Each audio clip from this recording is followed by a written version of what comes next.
যদি আপনি জেনা থেকে বেঁচে থাকতে পারেন, আল্লাহ পাক আপনাকে সাক্ষাৎ মৃত্যুর হাত থেকেও বাঁচাতে পারেন। এটা আমি এমনি এমনি বলি নাই, দলিল দিচ্ছি। জেনা এমন একটা পাপ, যেই পাপ থেকে যদি কোনো যুবক নিজেকে বাঁচাতে পারে, আল্লাহ পাক তাকে সাক্ষাৎ মউতের হাত থেকেও বাঁচাতে পারবে ইনশাআল্লাহ। কিভাবে?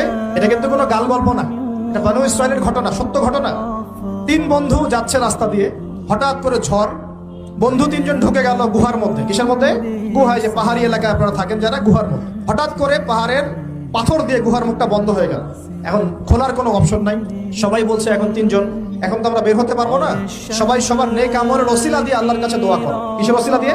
নেক আমলের ওসিলা দিয়ে দোয়া করতে হয়। যে হাদিস, মৃত মানুষকে ওসিলা করে তার জন্য নজর মানত জবাই করে দোয়া করতে হয়। নিজের নেক আমলের ওসিলা দিয়ে আল্লাহর কাছে দোয়া করতে হয়।